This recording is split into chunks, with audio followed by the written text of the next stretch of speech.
Technology की दुनिया के मुसाफिरों के लिए ये वीडियो बहुत ही दिलचस्प होने वाली है, जिसमें हम आज आपको दिखाने वाले हैं मुख्तलिफ फैक्ट्रियों में रोजमर्रा इस्तेमाल की चीजों की तैयारी के तरीके। वीडियो में आगे बढ़ने से पहले आपसे इल्तिमास है कि हमारे चैनल को सब्सक्राइब करना मत भूलिएगा। तो चलते हैं सबसे पहले ब्लेड की फैक्ट्री में, जहां बज़ाहिर ये नामुमकिन नजर आने वाला काम आप अमली तौर पर देख सकेंगे। मुअज़्ज़ज़ ख़वातीन व हज़रात, ब्लेड बनाने का ये मुनफरिद ख्याल सबसे पहले न जाने किसके दिमाग में आया था और इसको कैसे बनाया जाता था, लेकिन इस जदीद जमाने में इसको बनाने के लिए स्टेनलेस स्टील की एक पट्टी का इस्तेमाल होता है, जिसके लिए सबसे पहले एक जदीद पंचिंग मशीन के जरिए से इसके बीच वाले हिस्से को काट लिया जाता है, जिसकी वजह से ब्लेड रेजर मशीन पर पूरी तरह फिट होने के काबिल हो जाता है। जिसके बाद इस पट्टी को एक और मशीन में भेजते हुए इसको 1000 डिग्री सेंटीग्रेड की हीट से गुजारने के अमल से गुजारा जाता है और इसके बाद इसको एक कूलिंग चैम्बर में भेज दिया जाता है ताकि इसमें मतलूबा सख्ती पैदा की जा सके।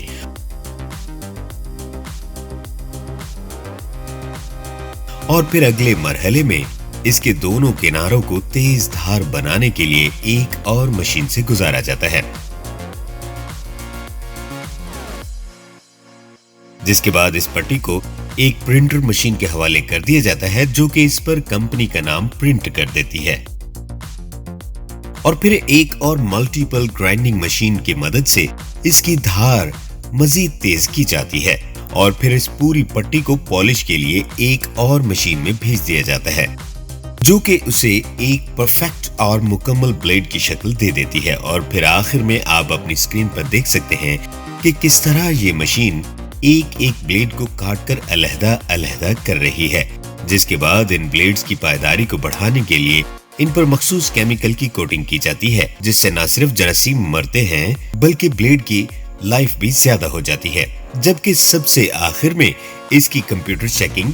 की जाती है। इस चेकिंग के दौरान देखा जाता है कि इसकी हार्डनेस और शार्पनेस में कहीं कोई कमी तो नहीं,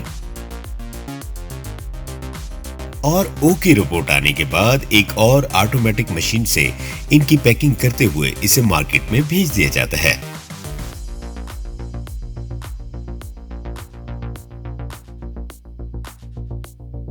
कैंची चलाना भी एक कमाल का फन है, लेकिन इसको बनाना शायद इससे भी ज्यादा दिलचस्प अमल है। जैसे कि आप वीडियो में देख सकते हैं कि सबसे पहले ये कारीगर कैंची के हैंडल्स की तैयारी में मसरूफ है, जो कि पीतल के हैंडल्स को इन सांचों में रखकर इसमें मट्टी भर देते हैं, जिससे इसका नक्श इस मट्टी में मुंतकिल हो जाता है और फिर इसी तरह एक और सांचे में इनको उलटकर रख देते हैं। इसकी दूसरी साइड भी इसी तरह तैयार कर ली जाती है, जिसके बाद इन दोनों को मिलाकर एक बॉक्स की शक्ल दे दी जाती है, जबकि दूसरी जानिब एक भट्टी में मौजूद पिघले हुए पीतल को हिस्बे मिक़दार इन डब्बों में डाला जाता है, जिसके बाद उन्हें कुछ देर के लिए ठंडा होने के लिए रख दिया जाता है और ठंडा होने के बाद इन डब्बों को खोलकर मिट्टी से इनके हैंडल्स को अलग कर लिया जाता है और फिर अगले मरहले में इन हैंडल्स के साथ पहले से तैयार शुदा कार्बन स्टील के ब्लेड को जोड़ना होता है, जिसके लिए एक ड्रिल मशीन की मदद से इसमें सुराख करके इस पर कील लगाए जाते हैं और उन्हें एक हथौड़ी की मदद से जर्ब लगाई जाती है और यूं कैंची के ये दोनों हिस्से यानी हैंडल और ब्लेड एक दूसरे के साथ मिल जाते हैं। लेकिन ठहरिए, अभी इसे चंद और मराहिल से गुजरना बाकी है। अभी एक दफा इन्हें एक मखसूस टेम्परेचर से गुजारकर इसमें सख्ती पैदा की जाती है और फिर ठंडा होने के बाद एक ग्राइंडर मशीन की मदद से इसकी धार बनाई जाती है और जिसमें इसके हैंडल और ब्लेड को पूरी तरह फिनिशिंग दी जाती है और फिर आखिर में कैंची के इन दोनों हिस्सों को नट बोल्ट लगाकर बाहम जोड़ दिया जाता है। लीजिए, अब आपकी ये कैंची चलाने के काबिल हो चुकी है और बिल्कुल तैयार है। नाज़रीन ज़ी वकार, कौन है जिसने घी के कनस्तर या डिब्बे को ना देखा हो, जिसको बनाने के लिए सबसे पहले टीन की शीट को एक जदीद मशीन की मदद से मतलूबा साइज में काट लिया जाता है, जिसके बाद इसकी कटी हुई शीट को एक रोलर मशीन से गुजारा जाता है, जिसमें ये गोल शक्ल इख्तियार कर लेता है, जिसके बाद इसको एक खास किस्म की वेल्डिंग मशीन की मदद से जोड़ दिया जाता है जिसे ऑर्गन मशीन कहा जाता है, और फिर अगले मरहले में इसे एक प्रेसिंग मशीन में डालकर इसको चौकोर यानी मुरब्बा शक्ल दे दी जाती है, जिसके बाद इसके किनारों को एक और मशीन की मदद से थोड़ा बाहर की तरफ निकाल लिया जाता है ताकि इस पर ढक्कन चढ़ाने की जगह बनाई जा सके, जिसके बाद एक और मशीन की मदद से इसका ढक्कन तैयार करते हुए इसे वेल्डिंग मशीन की मदद से इस पर फिट कर दिया जाता है, और बिल्कुल उसी तरह इसके ऊपर वाले हिस्से को भी इसी तरीके से जोड़ दिया जाता है। और अब ये ऑयल कैन मुकम्मल तौर पर तैयार हो चुका है। आइए अब चलते हैं प्रेशर कुकर बनाने की तरफ, जिसके लिए सबसे पहले स्टील का एक गोल टुकड़ा लिया जाता है, जिसको इस हाइड्रोलिक मशीन के ऊपर रखते हुए, जो कि इस पर दबाव डालकर इसे बाकायदा एक बर्तन की शक्ल देती है। जिसके बाद जैसा कि आप देख रहे हैं कि इस बर्तन को इस रोटेटिंग मशीन पर लगाते हुए रगड़कर इसकी फिनिशिंग की जाती है, जबकि इसके साथ ही इससे फालतू एल्युमिनियम भी साफ कर लिया जाता है, और फिर एक कटिंग मशीन के जरिए से इस बर्तन के किनारों को एक खास शक्ल में काट दिया जाता है, जिससे इस पर ढक्कन फिट करने में आसानी हो जाती है। जिसके बाद इन पर हैंडल लगाने के लिए एक ड्रिल मशीन की मदद से सुराख करने के बाद इनको केमिकल की मदद से तैयार किए हुए उबलते हुए लिक्विड में डाल दिया जाता है, जिससे कुकर के इस सांचे में मजबूती पैदा होती है और इसकी पायदारी में इजाफा हो जाता है। और फिर ठंडा होने के बाद इनको एक तार में बांधकर एक और केमिकल लिक्विड में छोड़ दिया जाता है, जो कि इन बर्तनों को गैर मामूली चमक दे देता है। जिसके बाद इनके ढक्कन भी बिल्कुल इसी तरह तैयार कर लिए जाते हैं, यानी कि इनको भी इसी प्रेसिंग मशीन में डालकर पहले ढक्कन की शक्ल दी जाती है, और बाद एक कटिंग मशीन की मदद से इनके किनारे भी काट लिए जाते हैं, और फिर ड्रिल मशीन की मदद से सुराख करते हुए इन पर स्क्रू वगैरह लगा दिए जाते हैं ताकि इनको बर्तन के ऊपर लॉक किया जा सके। इन ढक्कनों की तैयारी के बाद इन पर हैंडल फिट करते हुए आखिर में इनमें रबड़ के रिंग लगाकर इन्हें चेक किया जाता है, जिसके बाद इन्हें पैकिंग के मरहले से गुजारकर मार्केट में भेज दिया जाता है। नाजरीन, छत का पंखा बनाने के लिए सबसे पहले इसके ऊपर और नीचे वाले हिस्से को बनाया जाता है,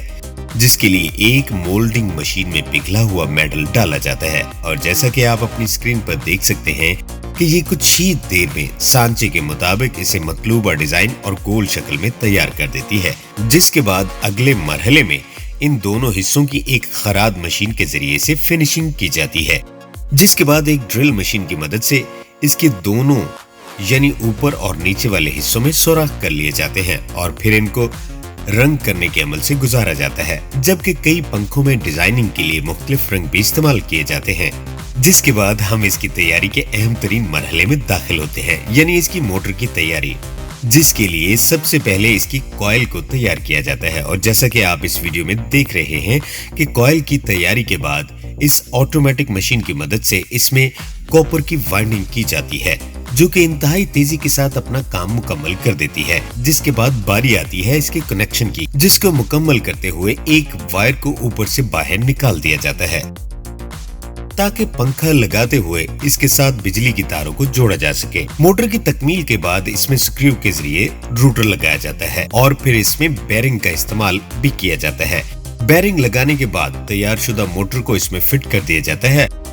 और इस मोड़ पर इसका ऊपर वाला हिस्सा भी लगाते हैं। इसके ऊपर एक होल्डर भी लगा दिया जाता है ताकि इसकी टेस्टिंग आसानी के साथ की जा सके। जिसकी ओके रिपोर्ट आने के बाद अब इसकी ज़ेबाइश पर तवज्जो देते हुए इस पर एक खूबसूरत डिजाइन की प्लेट लगा दी जाती है। जिसके बाद पहले से तैयार शुदा परों को इसके साथ जोड़ते हुए इसकी बाकायदा टेस्टिंग की जाती है। टेस्टिंग के मयार पर पूरा उतरने के बाद इसके परों को अलग अलग करके परों और मोटर वाले हिस्से को अलहदा पैक करके मार्केट में भेज दिया जाता है। तो नाजरीन, कहिए कि आपको रोजमर्रा इस्तेमाल में होने वाले इन इजादात की तैयारी का अमल कैसे लगा? हमें कमेंट बॉक्स में आपकी कीमती आरा का पूरी शिद्दत के साथ इंतजार रहेगा। और हाँ, जाते जाते चैनल पर नए आने वाले दोस्तों से दोबारा से इल्तिमास है कि वो इसे सब्सक्राइब करके अपने दोस्तों के साथ जरूर शेयर करें, और साथ में मौजूद घंटी की अलामत को प्रेस करना मत भूलिएगा। मिलते हैं एक नई वीडियो में, तब तक अपना ख्याल रखिए। अल्लाह निगहबान।